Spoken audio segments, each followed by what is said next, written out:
नमस्कार दोस्तों, टेस्ला के बाद स्टारलिंक लेकर भारत आ रहे हैं इलॉन मस्क। स्टारलिंक का टेलीकॉम कंपनियां जियो और एयरटेल के साथ डील हुआ है। ये दोनों कंपनियां स्टारलिंक के साथ मिलकर भारत में सैटेलाइट इंटरनेट मुहैया करवाने वाले हैं।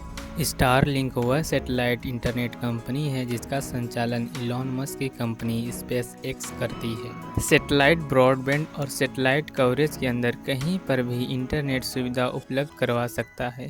पहले बात करते हैं स्टारलिंक और उसके प्लान के बारे में। स्टारलिंक की सेवाएं फिलहाल 100 से ज़्यादा देशों में उपलब्ध हैं। भारत के पड़ोसी देश भूटान में भी इसकी सेवाएं उपलब्ध हैं।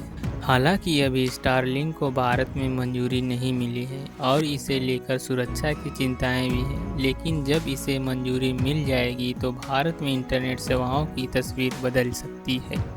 मुकेश अंबानी और भारतीय एयरटेल के chairman Sunil Mittal satellite spectrum का आवंटन प्रशासनिक तरीके के बजाय नीलामी से करना चाहते हैं, लेकिन इलॉन मस्क नीलामी मॉडल के आलोचक रहे हैं। सुनील मित्तल का कहना है कि शहर में लोगों को इंटरनेट मुहैया कराने वाली कंपनियों को भी बाकी कंपनियों की तरह टेलीकॉम लाइसेंस लेना चाहिए और स्पेक्ट्रम खरीदना चाहिए। मित्तल भारत के दूसरे सबसे बड़े वायरलेस ऑपरेटर हैं। वह मुकेश अंबानी के साथ टेलीकॉम बाजार के 80% हिस्से पर नियंत्रण रखते हैं।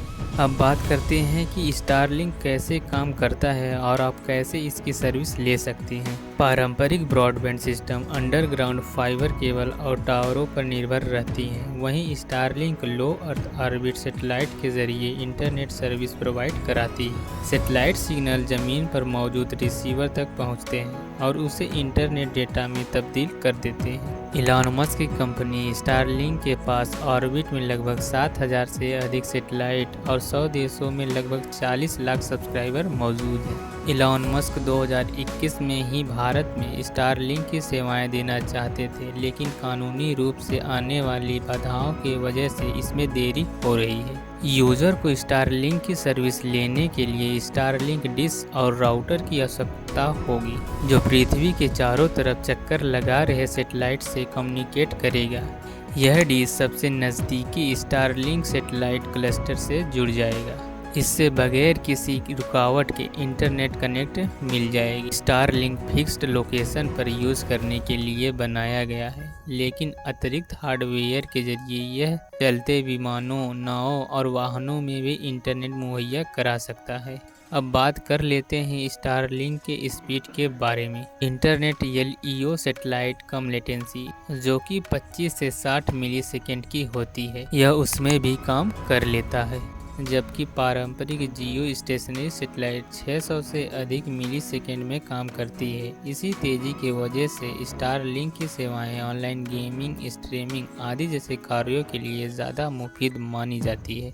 हालांकि जियो फाइबर और एयरटेल एक्सट्रीम जैसे फाइबर आधारित ब्रॉडबैंड शहरी इलाकों में अच्छी सर्विस देते हैं। स्टारलिंक को भारत में ग्रामीण और दूर दराज के इलाकों में फ़ायदा मिल सकता है, जहां पर फाइबर कनेक्टिविटी नहीं है या उनकी सर्विस अच्छी नहीं है। अगर स्टारलिंक सर्विस की कीमत के बारे में बात करें तो स्टारलिंक सर्विस की कीमत अभी भारत में लॉन्च नहीं किया गया है, लेकिन भूटान में इसकी सर्विस उपलब्ध है, जिसके माध्यम से हम अंदाज़ा लगा सकते हैं कि भारत में इसके प्लान की कीमत क्या हो सकती है। क्योंकि भारत और भूटान की करेंसी का मूल्य एक समान है, इसलिए यह कीमत भारतीय करेंसी में भी उतनी ही होगी जितना भूटान करेंसी में। भूटान में 25 MB प्रति सेकंड से लेकर 110 MB प्रति सेकंड वाली रेसिडेंशियल प्लान की कीमत 4209 त्रुम यानी 4200 भारतीय रुपए के बराबर है। टेलीकॉम जानकारों का मानना है कि भारत में इसकी कीमत 3500 रुपये से लेकर 4500 रुपये के बीच हो सकती है।